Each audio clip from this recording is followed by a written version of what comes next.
Hola, muy buenas tardes. Esto es Ciudad Abierta, un espacio en el que la diversidad sexual y de género tiene voz. Es una coproducción de Ciudad TV 21.2, el canal de la Asamblea y el Consejo para Prevenir y Eliminar la Discriminación de la Ciudad de México, el COPRED. Hoy, avances LGBTI en la Ciudad de México. Comenzaremos por hablar del avance en el cumplimiento a la Declaratoria de Ciudad Amigable, con Pablo Álvarez y Casa Longoria, coordinador académico y de políticas públicas del COPRED. Asimismo, le comentaremos sobre las atenciones de casos de discriminación LGBTI con Alfonso García Castillo, coordinador de atención y capacitación del COPRED.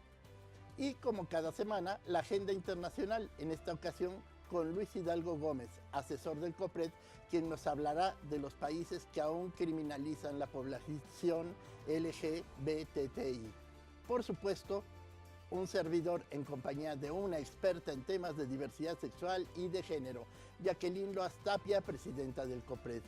Pues sí, Jacqueline, qué maravilla los avances de esta ciudad. ¿Qué tal, doctor? ¿Cómo estás? Indiscutiblemente, y a mí me parece que cuando hablamos de una ciudad abierta, tenemos que hablar también de una ciudad transparente y en esa transparencia una ciudad que rinde cuentas y que dice cómo van los avances, porque ser la ciudad de más avances en México, en América Latina y en muchas partes del mundo nos obliga a ir demostrando y diciendo en qué van esos avances. ¿Y cómo es la progresividad del derecho? Porque muchas y muchos de ustedes me podrán decir, oye, pero si ya se consiguió el matrimonio igualitario, la adopción, el reconocimiento de género, pero cuando hablamos de derechos, tenemos que saber que es como una escalera y que cada vez que tú garantizas un derecho, este derecho progresivamente te va exigiendo otros elementos para seguirlo garantizando o te enfrentas a situaciones que no advertías. Por ejemplo, hace algunos días en la Asamblea Legislativa, que se transmitió por aquí, por supuesto, se habló de que ya las personas, las parejas, podemos decidir el apellido, el orden de los apellidos. Sí, no necesariamente como siempre se hizo, que era primero el del padre y luego el de la madre, Y ¿no? entonces imagínate, en un matrimonio de personas del mismo sexo, esto era toda una discusión, porque ¿cuál es el que pones primero en una pareja de dos mujeres? ¿El de la madre gestora? ¿Por qué? ¿Y si gesta después la otra? Entonces todas Cambiarán los apellidos del segundo. y entonces ya no serían hermanos. Entonces, todo este tipo de cosas es precisamente lo que significa la progresividad de los derechos. Y hablar hoy de esta evaluación es muy importante, pero también creo que hablar de las atenciones. La ciudadanía sigue buscando este consejo porque pues se siguen dando conductas discriminatorias. Tú lo sabes, doctor. Sí, porque una cosa es la ley y otra aplicarla, ¿no? Y otra que se cumpla. Que lleguemos a que estos derechos sean reales, que sean parte de la convivencia cotidiana y de ahí, de que seamos la ciudad con más avances, no necesariamente quiere decir que toda la sociedad esté a la altura de estas leyes que ya se consiguieron, ¿no? Y tú me has contado muchas veces que diste clase y fuiste maestro. Pues eso sí también. Dime entonces, este es el reto de cómo cambias la educación. Y por eso es necesario que siga existiendo este espacio en donde la ciudadanía pueda venir a poner sus denuncias y sus quejas. Entonces, porque lo aprendido no es para siempre. No, y además lo aprendido va cambiando también. Entonces también tenemos que actualizar nuestra forma de entender el mundo. Y ese es el reto que tenemos pues en una ciudad con este compromiso con la diversidad sexual, es este compromiso que tenemos con la diversidad de género, pero también con las personas jóvenes que ya nacen con estos derechos. Sí, y que también hay que recordarles lo que platicábamos alguna vez, no solo el trabajo que les costó a las generaciones anteriores, sino muchas veces hasta la vida les costó a las generaciones anteriores. Tú lo has dicho muy bien, a muchos les costó hasta la vida. Entonces, medir estos avances, saber cómo estamos frente a nosotras mismas como ciudad, frente al resto de las ciudades y frente al resto del mundo, es por eso que hoy hemos decidido hablar pues, de este informe, de esta evaluación. Noviembre se conmemora Ciudad Amigable y bueno, pues por eso estaremos abordando y haciéndonos un cuestionamiento también, ¿no? Pues sí, vamos. Además, ¿cómo vamos y cómo le hacemos para ir mejor? ¿no? Exacto. Y también, sobre todo, también celebrarlo, celebrar todo lo que ya tenemos, ¿no? Porque además sí ha costado mucho trabajo y hay que celebrar lo que sí tenemos y que lamentablemente todavía muchas ciudades dentro de nuestro mismo país no tienen. Hay estados donde están francamente pues en un par de siglos atrás, si no es que más, ¿no? Y que tienen que venir acá a la Ciudad de México a garantizarlos. Bueno, pues te voy a contar que Miguel es un agente de policía de la Ciudad de México que antes de ser funcionario público fue discriminado por su orientación sexual. Él nos comparte su experiencia. Soy abogado, egresado de la Universidad Nacional Autónoma de México. Mi actividad es investigar, estructurar las averiguaciones previas que nos llegan para hacer un programa de investigación del delito y coordinarnos con las policías y con los peritos, que son los auxiliares del Ministerio Público, para llegar con el que realizó la conducta criminal. Como yo de joven sí fui víctima muchas veces de los compañeros a un trato diferente, en sentido negativo, a que me gustaban los hombres y demás. Eso es lo que siempre me ha motivado, que mucha gente no pase lo que la mayoría de nosotros pasamos y que no tengan miedo a aceptarse. Yo llevo trabajando para la comunidad, como le dice la gente, pero yo le digo población, para la población LGBT en más o menos 20 años. Yo tuve una pareja que se dedicaba a trabajar con Human Rights, porque yo viví en San Francisco 4 años, y ahí fue donde yo empecé como activista.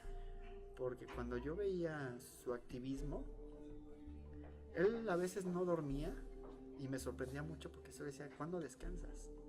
Terminaba un proyecto, todavía no terminaba un proyecto y ya estaba en otro. Incluso a veces salía de una junta para ir a la otra junta de derechos humanos, y me decía, es que alguien tiene que luchar por la gente, alguien tiene que hacer algo, y si en mis manos está.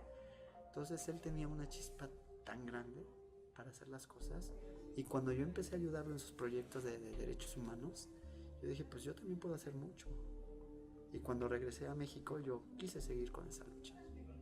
Quise seguir haciendo campañas de prevención, informándole a la gente cuáles eran sus derechos.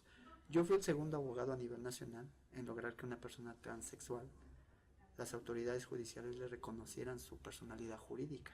Entonces, muchas organizaciones aquí en el Distrito Federal, incluso en provincia, me conocen, porque antes de pertenecer a la Procuraduría yo trabajaba con ellos. A mí me tocó ser parte de una conducta discriminatoria en Puerto Vallarta y en Acapulco. Pues no había pasado nada, de repente veo que los policías estaban atrás de mí y me empiezan a decir, usted no se puede tomar de la mano con el caballero porque está prohibido.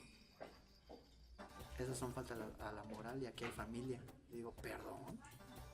O sea, ¿cuáles faltas a la moral? No estoy haciendo ningún acto indecente. Todavía existen estas conductas. Y por parte de las autoridades, que por el solo hecho de que te habían tomado de la mano, ya te quieren remitir al Ministerio Público, a un juez cívico. Entonces dices, ¿dónde están nuestros derechos, no? Que personal que se dedica a impartir justicia, a procurar justicia, en este caso los policías, que dicen, pues tú me debes de proteger y yo no me debo de proteger de ti. Entonces digo, yo soy abogado, yo me sé defender, y la gente que no sabe.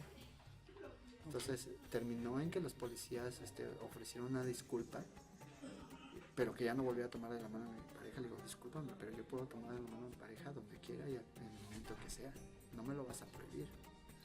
Si yo logro que dentro de una investigación debidamente coordinada con policía de investigación, peritos y todos los recursos que nosotros tenemos a nuestro alcance, el resultado sea positivo, las personas que fueron víctimas del delito se van a sentir bien, en el sentido de que las autoridades Sí hicimos nuestro trabajo, sí logramos esclarecer ese delito y no se quedó impune. Mientras que el delincuente, pues ni modo, si él lo hizo, la ley es bien clara, tienes que pagar como la ley lo establece. Y cuando logramos el objetivo, la satisfacción personal y profesional es mucha. Y eso es lo que me apasiona, que de mi trabajo a veces depende que no se cometan injusticias. Y a veces he formado parte del personal que se dedica a dar capacitaciones de sensibilización para otras autoridades. De hecho, a mí me gusta mucho hacer deporte. Practiqué como 20 años el atletismo, fui campeón nacional, de ahí me pasé al voleibol y actualmente practico el box.